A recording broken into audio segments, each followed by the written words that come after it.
Genghis खां का नाम सुनते ही दिमाग में क्या आता है? एक क्रूर योद्धा, है ना, जिसने आधी दुनिया जीत ली। लेकिन क्या हो अगर उसकी असली पहचान इससे कहीं ज्यादा गहरी, कहीं ज्यादा पेचीदा हो? आज की इस पड़ताल में हम एक ऐसे ही सवाल की तह तक जाएंगे। एक ऐसा सवाल जो शायद इतिहास को देखने का हमारा नजरिया ही बदल दे। तो सवाल सीधा है, क्या इतिहास का सबसे बड़ा विजेता चंगेज खान एक बौद्ध था? सुनने में थोड़ा अजीब लगता है ना? ये बात उस छवि से बिल्कुल मेल नहीं खाती जो हम सब जानते हैं। तो फिर चलिए सबूतों की दुनिया में गोता लगाते हैं और देखते हैं कि इस रहस्य के पीछे की सच्चाई आखिर है क्या। अच्छा, अब इससे पहले कि हम बौद्ध धर्म वाले एंगल पर जाएं, ये समझना जरूरी है कि चंगेज खान और उसके लोग आखिर मानते किसमें थे। मतलब उनकी अपनी आस्था क्या थी? क्योंकि साम्राज्य बनाने से बहुत पहले मंगोलों का एक अपना बहुत ही अलग और प्राचीन धर्म था। ये लोग पूजा करते थे इल तेंग्री की। इसका मतलब है आकाश की एक महान शक्ति। उनका मानना था कि ये जो विशाल नीला आसमान है, यही सबसे बड़ी ताकत है जो हर चीज को कंट्रोल करती है। आज हम इसे तेंग्रीवाद कहते हैं। ये कोई मंदिर या किताब वाला धर्म नहीं था, बल्कि प्रकृति के साथ जुड़ा एक बहुत ही गहरा विश्वास था। और उनकी पूजा का तरीका भी, आप देखिए, उनकी जिंदगी की तरह ही सीधा और सरल था। वो सूरज को ही उस महान शक्ति तेंग्री का रूप मानते थे। तो हर सुबह उगते सूरज की तरफ मुंह करके जमीन पर थोड़ी शराब चढ़ाते थे, एक भेंट के तौर पर, और फिर घुटने टेक कर प्रार्थना करते थे। और अगर सूरज ढल गया हो तो यही चीज पश्चिम की ओर मुंह करके करते। ये उनकी जिंदगी का एक जरूरी हिस्सा था, जो दिखाता है कि वो प्रकृति से कितना जुड़े हुए थे। तो फिर सवाल उठता है, एक ऐसा इंसान जो खुले आसमान और सूरज की पूजा करता हो, उसके बौद्ध होने की बात आई कहां से? यहीं से हमारी कहानी दिलचस्प होती है। अब हम उन सबूतों की पड़ताल करेंगे जो इस हैरान कर देने वाले दावे की तरफ इशारा करते हैं। समझिए कि हम एक तरह की ऐतिहासिक जासूसी करने वाले हैं। कहानी में एक बड़ा ट्विस्ट आता है। साल 1209 में, इसी साल तिब्बत से एक बौद्ध भिक्षु जिनका नाम था खोखनोच मुनि मंगोल दरबार में पहुंचे, और यहीं से चीजें बदलनी शुरू हुईं। ये वो पहला मौका था जिसका हमारे पास पक्का रिकॉर्ड है, जब बौद्ध धर्म ने मंगोलों के बड़े बड़े लीडर्स पर अपना असर डालना शुरू किया। और अब आता है सबसे बड़ा और शायद सबसे मजबूत सबूत। ये सबूत हमें मिलता है मंगोलों की अपनी ही किताब the secret history of the Mongols से। ये उनकी सबसे पुरानी और सबसे जरूरी किताब है। और पता है ये किताब क्या कहती है? ये कहती है कि चंगेज खान कोई मामूली इंसान नहीं, बल्कि बोधिसत्व वज्रपाणि का अवतार था। वज्रपाणि मतलब एक ऐसी दिव्य शक्ति जो धर्म की रक्षा के लिए धरती पर आई हो। सोचिए, ये बात कोई और नहीं बल्कि खुद मंगोल अपने सबसे बड़े लीडर के लिए लिख रहे थे। और बात सिर्फ इस किताब तक ही सीमित नहीं है। तिब्बत के पुराने मठों के ग्रंथों में भी चंगेज खान को बौद्ध धर्म का रक्षक बताया गया है। इतना ही नहीं, अगर आज भी मंगोलिया के मठों में जाएं तो वहां चंगेज खान की ऐसी मूर्तियां मिलेंगी जिनमें उन्हें वज्रपाणि की तरह दिखाया गया है।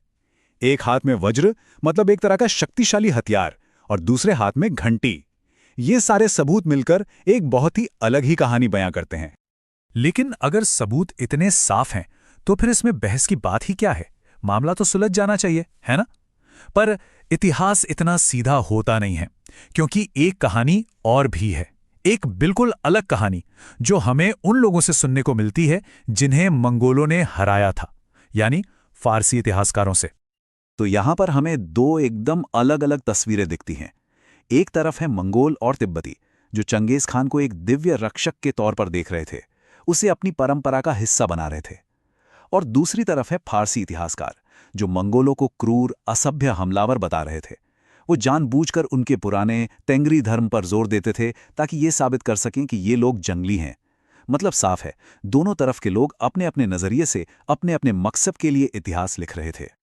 तो अब सवाल ये उठता है कि हम किस पर यकीन करें?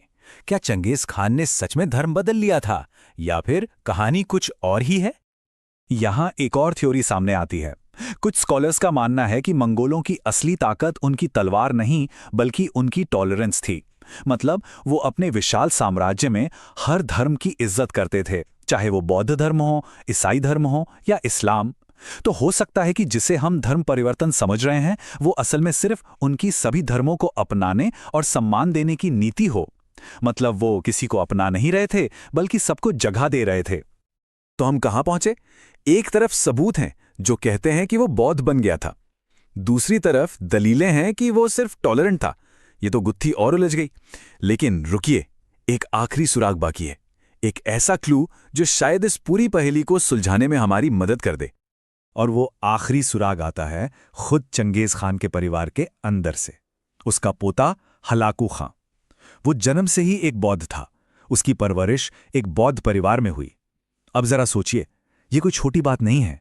इससे ये साफ इशारा मिलता है कि चंगेज खान के जीते जी ही बौद्ध धर्म मंगोल के शाही परिवार में इतनी गहरी जड़ें जमा चुका था कि अगली पीढ़ी उसे पूरी तरह अपना रही थी। तो आखिर में हम किस नतीजे पर पहुंचते हैं? शायद सच इन दोनों कहानियों के बीच में कहीं है। ये किसी एक दिन धर्म बदल लेने की कहानी नहीं है, बल्कि ये पूरे दौर के बदलने की कहानी है। ऐसा लगता है कि मंगोलों ने अपनी पुरानी तेंगरी आस्था को एकदम से छोड़ा नहीं, लेकिन चंगेज खान के ज़माने में बौद्ध धर्म का असर उन पर इतना ज़्यादा हुआ कि धीरे धीरे वो उनकी ज़िंदगी का हिस्सा बन गया और अगली पीढ़ी आते आते ये शाही परिवार का मुख्य धर्म बन चुका था। तो ये एक झटके में हुआ कन्वर्जन नहीं, बल्कि एक धीमी गति से हुआ ट्रांसफॉर्मेशन था।